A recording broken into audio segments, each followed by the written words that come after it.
Good evening. My name is Lumbini Nepal. It is a great pleasure to be back in Fukuoka Prefecture.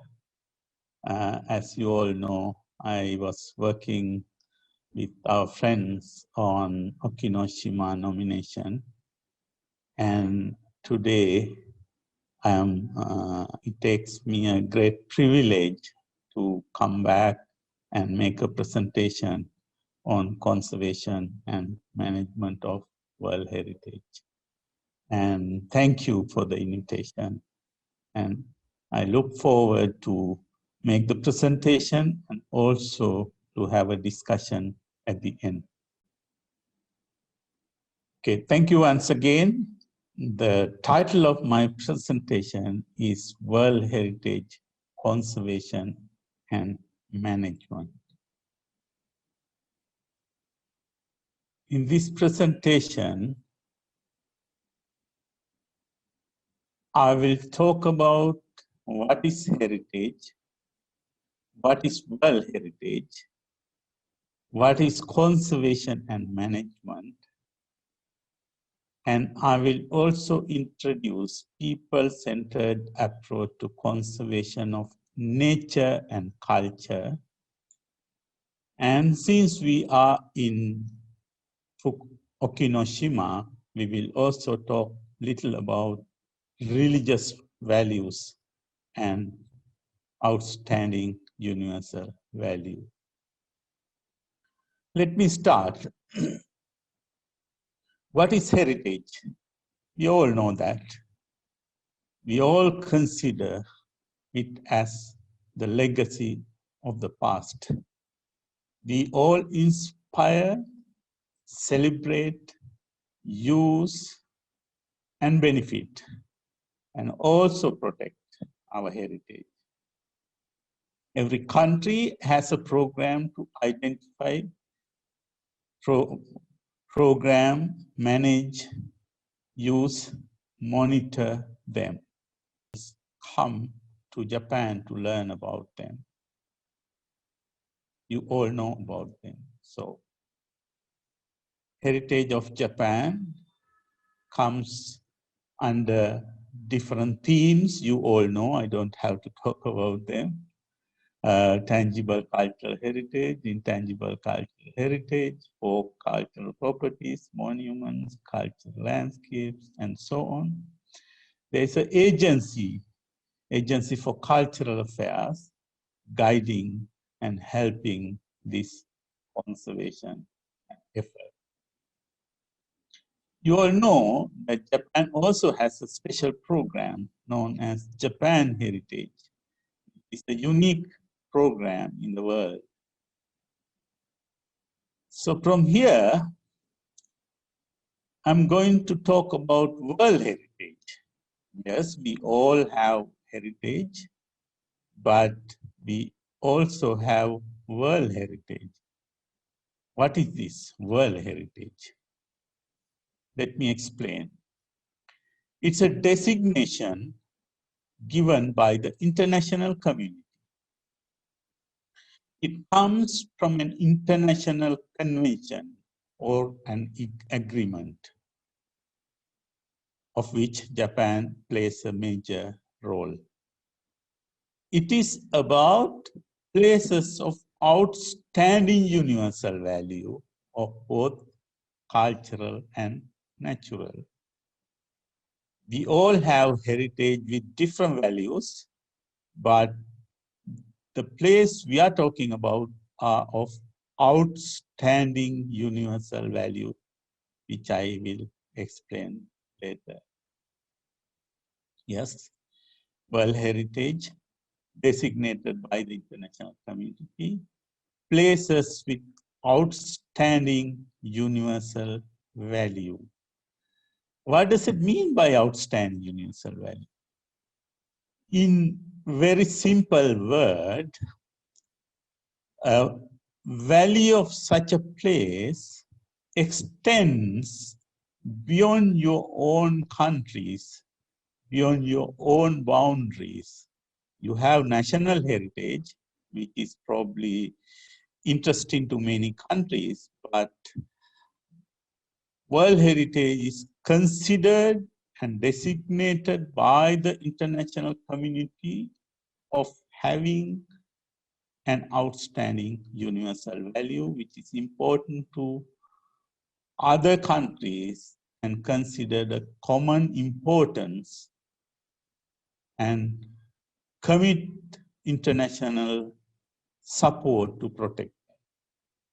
Particular convention or international agreement, this is a very popular one.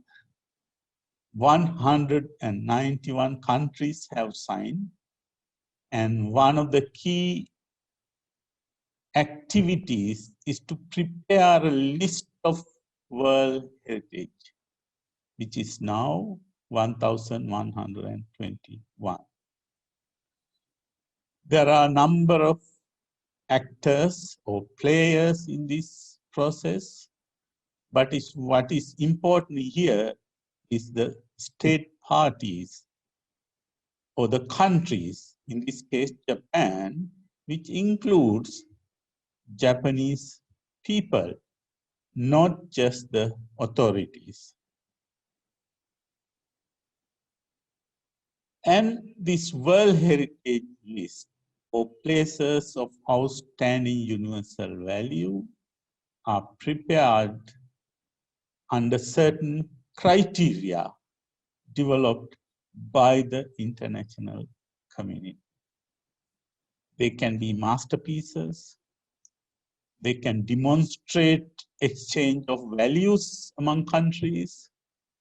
They can also represent testimony to a cultural tradition or civilization which is living or which has disappeared. They can also be type of buildings, special type of buildings, or special type of settlements, human settlements, or anything created by association of certain events.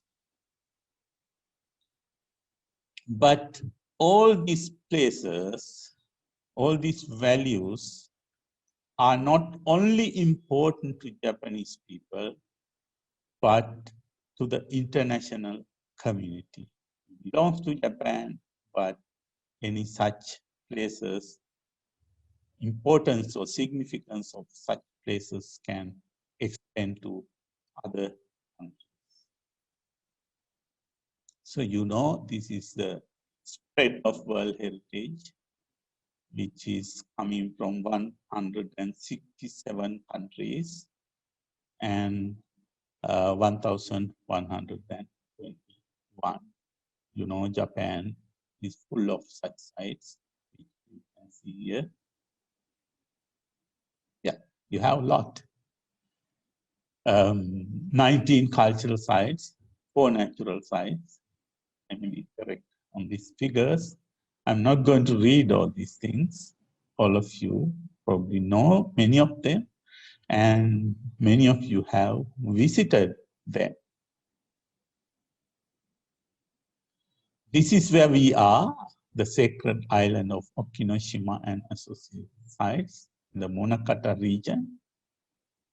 It's a great honor for the Monakata people in this prefecture and in this area that this very special place is considered of having outstanding universal value, which is going beyond Japanese territories. It has identified 8 components, because World Heritage can be just one monument or one site or collection of many components. The outstanding universal value comes from all of them together. So there are 8 components listed, all you know, and they are demarcated with the boundaries. You all must have a boundary. And also, you need an extra protection given by the designation of a buffer zone. It is to give additional protection to the sites. So this site is inscribed on two types of values, to Japan and to the rest of the world. One is the interchange or exchange of values, the rituals, maritime safety, and so on have been exchanged between Korean Peninsula and Japanese archipelago. Therefore, they are also important to the rest of the world. And another criteria, another value used was the system, the worshipping of a sacred island for maritime safety, worship of goddesses, and creation of a special community, Munakata community, to look after them. They are all reflecting cultural traditions that was created long ago, but still continuing. So this is also very special, and very special not only to Japan, but also to the rest of the world. That is why they are having outstanding universal value. So you are proud people in Fukuoka having a World Heritage Site. Now let me go into conservation and management. What does it mean in simple terms? When you have a heritage place, there are many threats, many impacts. I will explain this later more. At the same time, heritage places bring benefits, and they also have opportunities. For example, there are many tourists coming, and tourist industry is going to benefit. And it is also relates to your identity of the people. So like that, there are many benefits. There are threats, also there are benefits. On the other hand, this is the most important part. It is the responsibility of the state party to protect the World Heritage Site if you are to maintain the outstanding universal value. So this is important. And at the same time, World Heritage Committee or UNESCO wants the benefits of World Heritage also distributed and delivered to the people or the society, mostly people in the area, but also to the entire country. Therefore,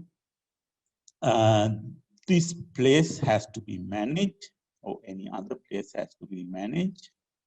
And for that, you need a sort of technical management plan that will guide the conservation and management of the site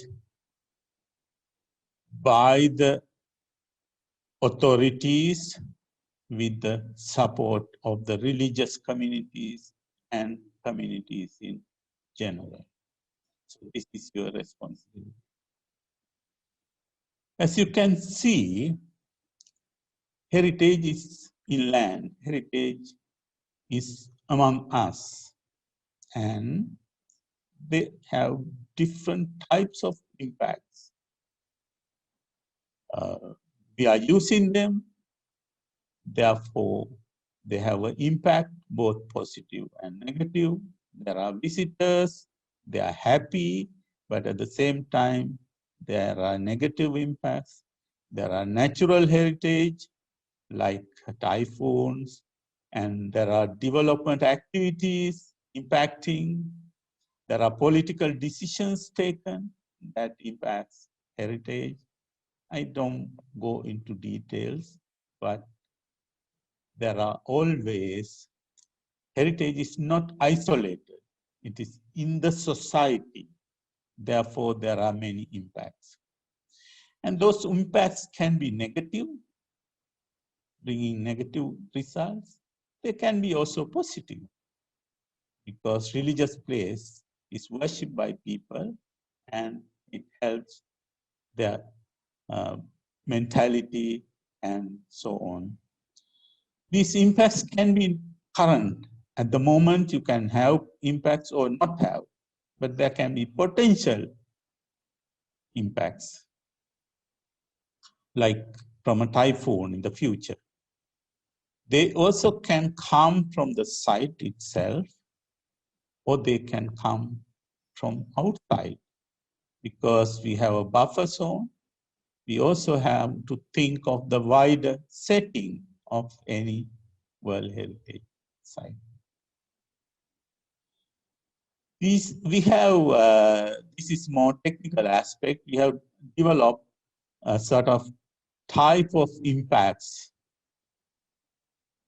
factors affecting our heritage. They can be transportation, infrastructure, building development, and so on. I will go through pollution quickly, physical resource extraction and local conditions, social, cultural use of heritage, different human activities like agriculture, climate change, severe weather conditions, and so on. So we have a big job to protect our heritage from some of these. Not all are impacting heritage sites, because if you don't protect, then you don't protect the outstanding universal value. If you lose the outstanding universal value, then it is not a World Heritage Site.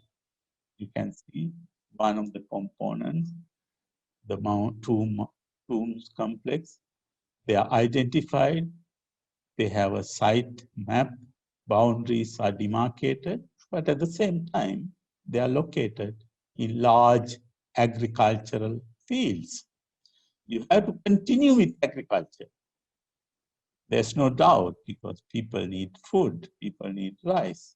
But at the same time, any such activity may not impact badly on the tombs. But there can be people coming to see the sites. And with that, you can generate income and so on. So you have a responsibility to protect them and manage them. Therefore, you have to have a plan to protect them and to deliver or share the benefits with the society. So what do you do? It's a more technical process, but with the participation of the community. You need to document of the property complete. You have to identify what sort of impacts you have in your own site. They may be different from Hiroshima. They may be different from Mount Fuji, but you have to identify your problems and decide what to do to protect heritage and also to share the benefits. This is why you have done this already. You have prepared a very nice management plan with a very energetic team. I was able to work with them. And of course, who will do this?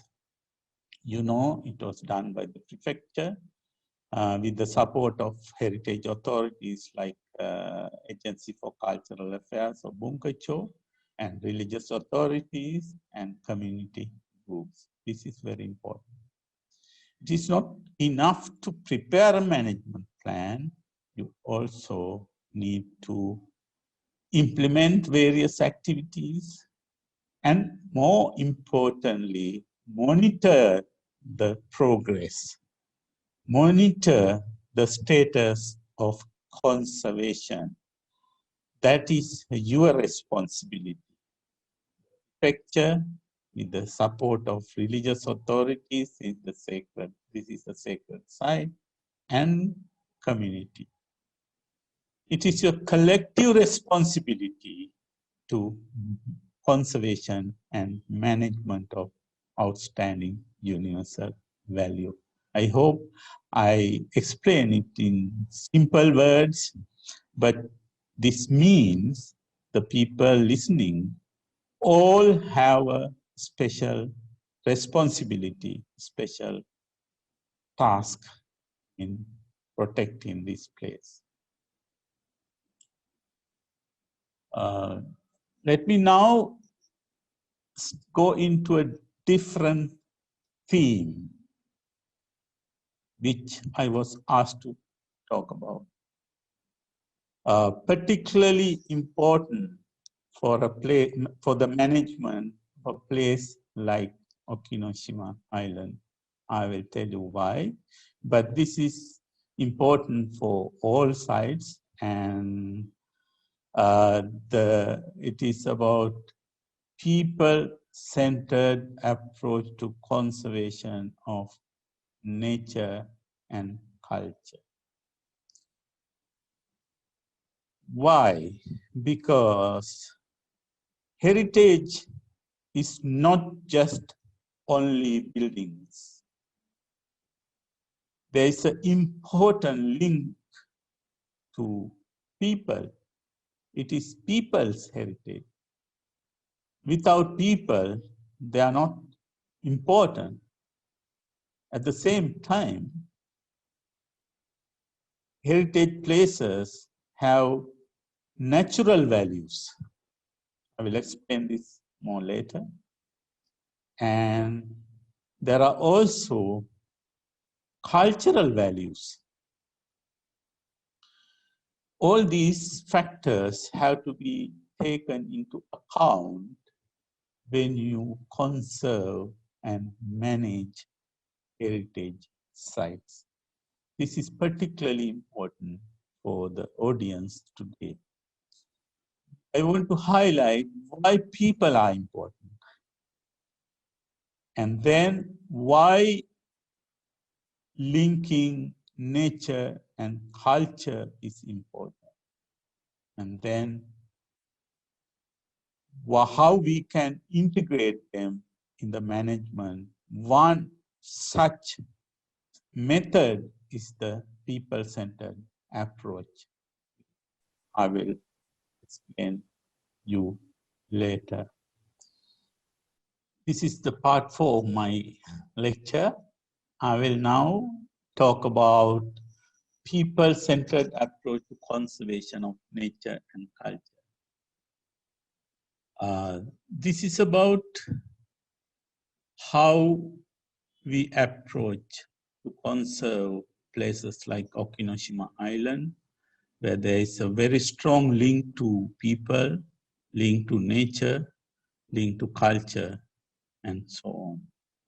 In this, I will talk about the importance of people, and then importance of linking nature and culture, the interrelationship. And we have a program called People-Centered Approach to integrate these aspects of people, nature, and culture, because in the past, heritage was only considered as tangible or material remains of the past. For example, this is Victoria Falls. When it was in Zambia, when it was designated as a World Heritage Site, they only looked at the beauty of the place and ignored the community living there, whose heritage this is, who take care of this, who inspired this. So people are very important. If you look at any heritage place, whether it is national or whether it is World Heritage, there are many values, many connections. Yes, take Okinoshima, yes, there are outstanding universal value, but there are other local values. There are many other values. There are natural values. The island itself is a natural formation. There are tangible values, tangible elements. There are intangible elements, lot of rituals, lot of festivals. I had the privilege of looking at them, listening them, and even participating. Visiting the site with all these ritual baths and so on. So heritage is not only material, but it is more about people and many values. This is why this is a person from your country, distinguished gentleman, former director Matsura, who talks about the importance of people. Without the understanding and support of the public at large, without the respect and daily care of the local communities, which are the true custodians of World Heritage, no amount of funds or army of experts will suffice in protecting the site. This is very important. This shows how important you are, all those who are listening to this. You have a bigger role to protect, enjoy, and benefit heritage. So this is the reason why World Heritage Committee considered communities or the people as one of their 5 strategic objectives. So people are coming in, and this is the 40th anniversary held in Kyoto, where I had the fortune of participating and making a presentation. And again, the focus was the community. The Kyoto vision, I suggest all of you read, highlights the importance of community.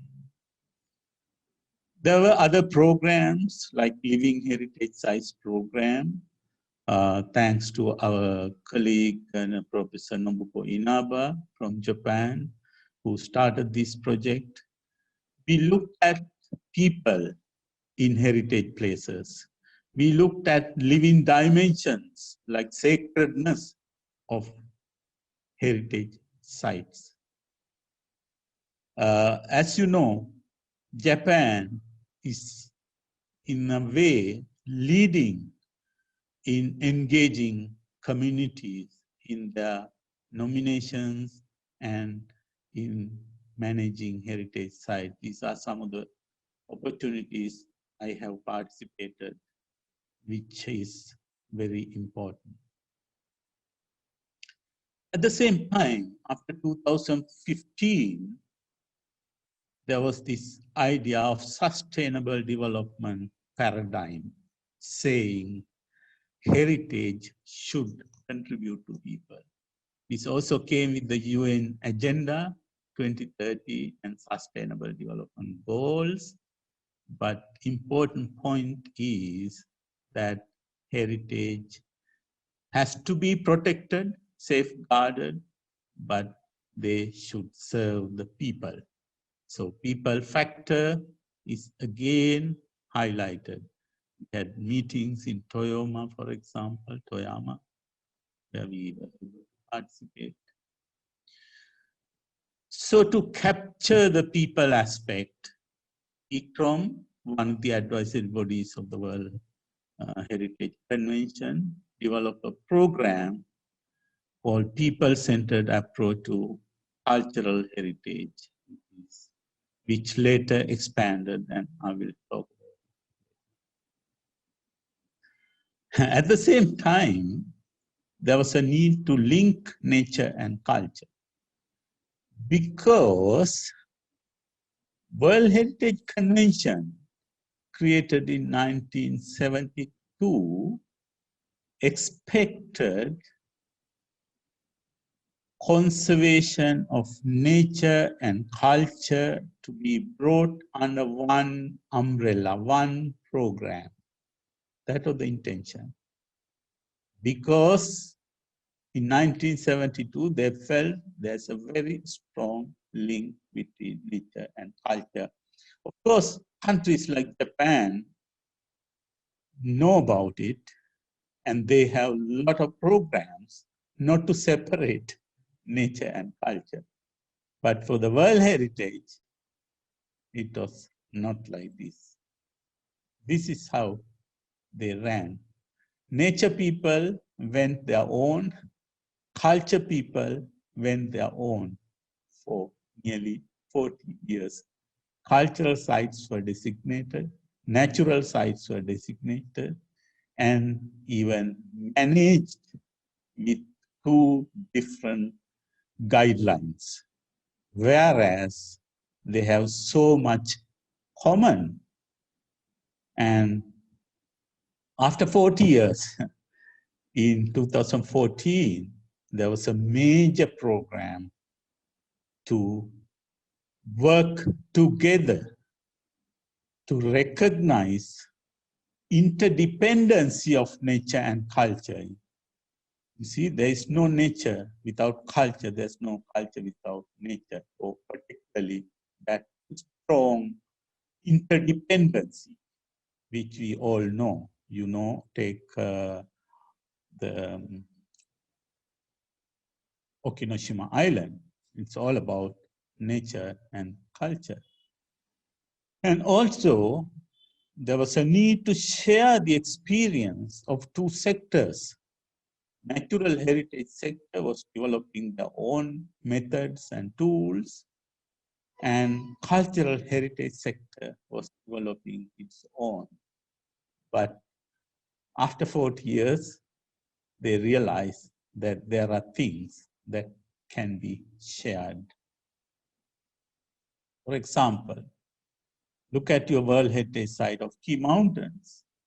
Its interdependency of sacredness, community, and nature, they cannot be separated. They have to be taken into account when you are protecting the site for the benefit of the site and benefit of the people. A lot of people benefit. They go on pilgrimage so that they get moral benefits and so on. And of course, your own site,沖ノ島Island, is a classic example, fantastic example of the interdependency of nature and the maritime trade that started, happened in the sea among the countries, and then they sought the blessings of the nature for their protection. With that, they started worshiping the mountain, the island, and also shared various rituals, and then still continuing some of the rituals. And these are all about nature and culture linkages. You cannot save this place if you don't think of both aspects. And also, there is no meaning only by protecting tangible structures. For this, there were a number of programs started by the nature sector and culture sector, as you know, organizations like ICOMOS, and ICROM working on culture sector, and IUCN working on nature sector began to work together to develop these programs. And your own Tsukuba University had 4 training programs recognizing the importance of nature culture linkages. We started the program with agriculture. Agriculture is about nature and culture, a classic example. Your country has a very interesting history on this subject.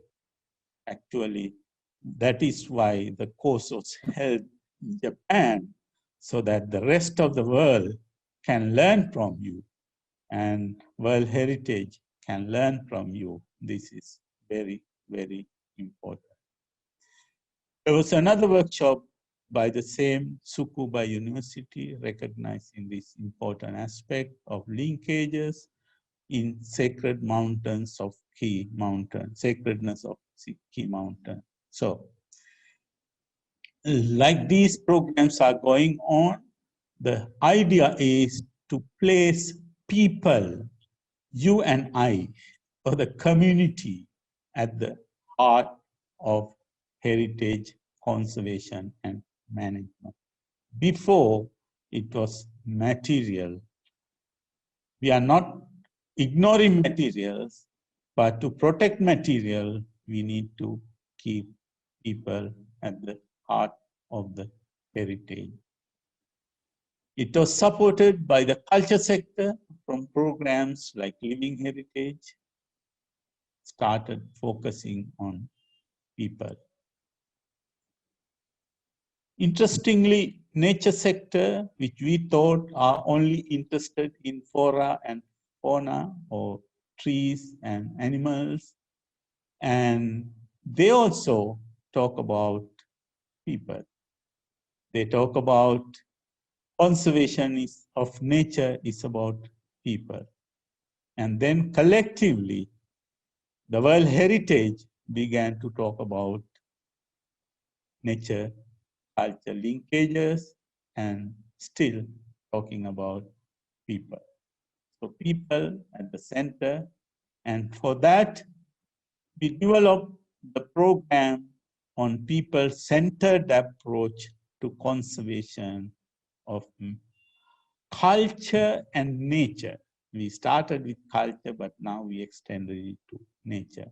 It's about engaging communities. How do we get the best out of people in managing places? Earlier, when we were young, or what we learned was to do these by experts only. Experts go to monuments and protect them. It was okay, it was good, but we have to go forward. So like the culture sector, nature sector also started talking about people-centered approaches. This is Tim Badman, the director of IUCN, talking about this subject. And what we did was to collect all this knowledge, all these people, and started developing training programs to promote this approach, promote this way of doing conservation. We had a big program in Africa near Victoria Falls, where we had all African people coming and talking about the importance of people, importance of linking nature and culture. We also had one in Asia. It was in Sri Lanka. We have our good friend, Miki Okadera, is participating and presenting your case study in this Asian group of people who met in Sri Lanka in 2019. This approach is about care for heritage as well as heritage and people. We are not ignoring heritage, but we think we have to care for heritage. That was the earlier situation, but now we think we need to think of heritage and society, well-being of both heritage and society. That is why this approach is considered as a paradigm shift or a major shift in the heritage sector. So what does it mean? People-centered approach means engaging communities, placing people at the heart of the heritage management programs, and they can support in preparing nomination, they can support in preparing management plans, they can engage in making collective decisions, they can engage in management themselves, they can explore their knowledge, how their knowledge can be used. You know, Japan is a country with a lot of traditional knowledge systems, like what you see in the pictures. They are being used for hundreds of years. But how can we get them? This is a global thing. And of course, the communities can also, the best people to monitor their sites because they're living with them. So you have a bigger role. And enjoying the sites, benefiting the sites, you can do it collectively. And of course, we have to pay attention to communities' traditional rights and traditional knowledge. There are places in Okinoshima where they have the traditional rights for agriculture and for various other things, and we have to respect them. So the people-centered approach is about respecting all these values and capturing all these things and helping manage places, great places like Okinoshima Island. And that means the communities or the people in general have a bigger role to play.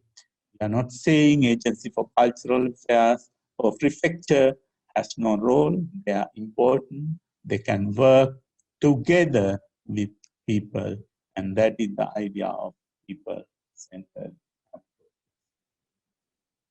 There is a program run by the World Heritage Committee and all the advisory bodies, and with the support of universities like Tsukuba University and with the support of countries.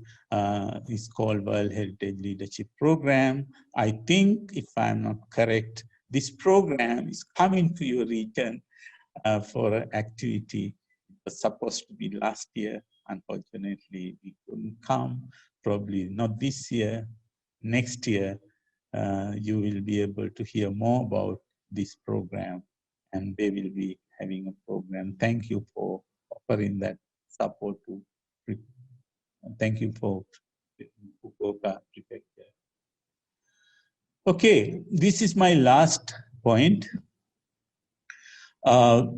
Balancing religious values with outstanding universal value, conservation and management of our heritage. I know Madam Okadera wanted me to talk about this particularly because there are many sacred places in Japan and many other places, but we are here, right here, we are in a sacred place. That sacred values are important. So there are many World Heritage places with religious values in the World Heritage list. Many. There are very special places to the society. And of course, there are problems. I will show you what problems are, and then let's think about conservation and management of religious values collectively, using some of the things I mentioned before. This is Lumbini, Nepal, the birthplace of the Lord Buddha. It's a very sacred place. Many people, particularly from Asia, including Japan, are going as pilgrimages. not just as tourists to see the beauty of the place or the memories of the religion. No, more as pilgrims. So the pilgrims' requirements are different. And you can see this building once was white, and some people thought it should be painted red to keep in with the environment, but that is not important for people. They are as pilgrimage. This is Bodhidaya, another place in India where Lord Buddha enlightened, and there is the tree under which he enlightened, and so on. So it's a very important pilgrimage place, but it's also a World Heritage Site. I don't have to explain this, your site. It is a sacred site, Okinoshima. And this is a site in Sri Lanka. It's in the middle of a natural World Heritage Site. People believe that there is a footprint of the Lord Buddha. Millions of people gather here, and in the occasion of seasons, and it is sacred to all religions, not only Buddhism. Buddhists are the majority, but Hindus, Christians, and Muslims go to worship this place. And it is protected, the mountain is protected because of its sacredness. This is very important. Therefore, its water sources are protected. Therefore, there is water for the entire country. So sacredness, sacred places have dual role for the worship as well as protection, conservation. This is a site in Ayutthaya, which has a lot of brickwork, but is also being worshipped.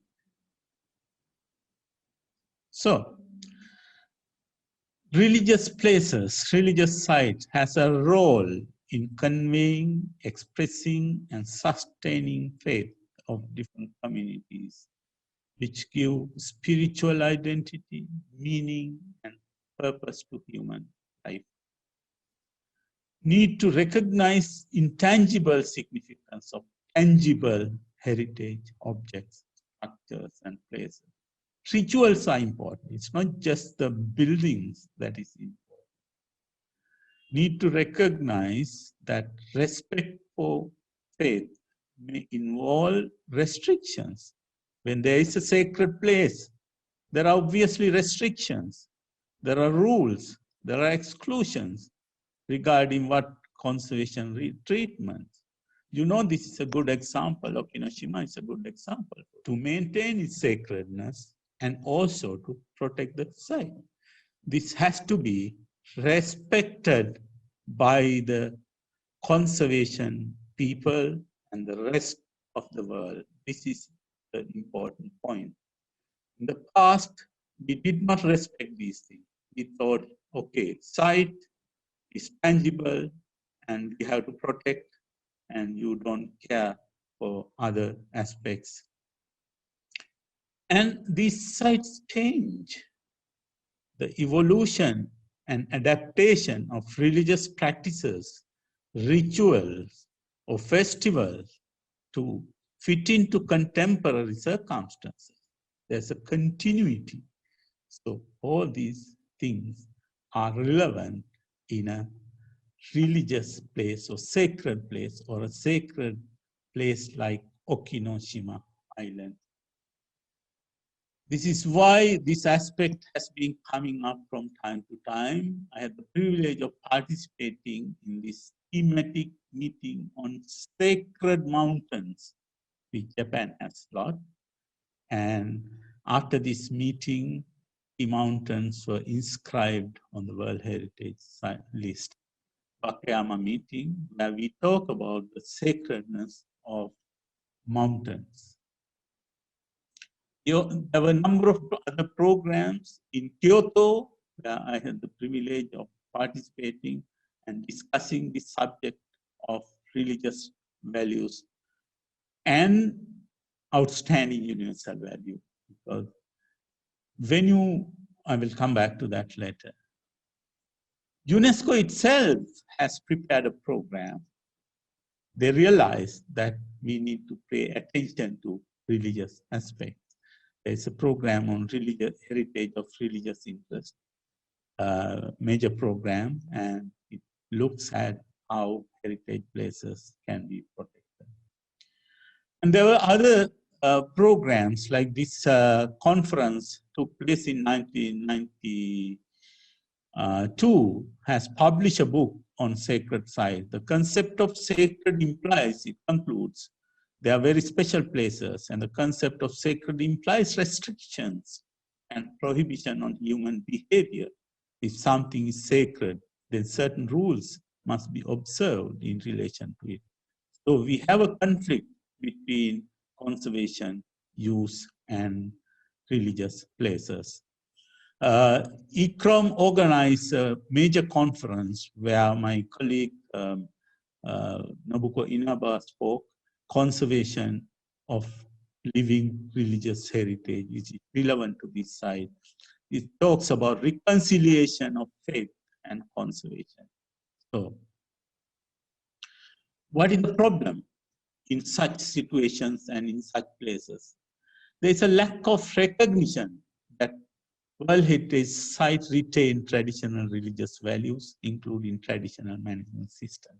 Of course, in Okinoshima, we insisted that traditional management system that includes taboos and so on be recognized and respected, but not in many other places. Conservation in the past was preserving material or tangible elements. Potential conflict situations, since value systems and conservation and management approaches have their roots in two different worldviews. Modern heritage conservation movement developed in Europe started against religious revivalism. So therefore they had to ignore religious values, but not the case anymore. Intangible aspects were considered only recently, of course, not in Japan. Japan has respected and protected intangible value, but many experts in the World Heritage and World Heritage system has less respect for intangible. And religious practices, activities, heritage places considered as a threat. They think having practices, having religious festivals is a problem to protect the material. This is a problem. And what is the benefit of a heritage place was not considered. And there is a continuity and change, which I have written a lot and which I have discussed elsewhere. It was not considered as part of the heritage process. And recognition of outstanding universal value adds new rules and regulations.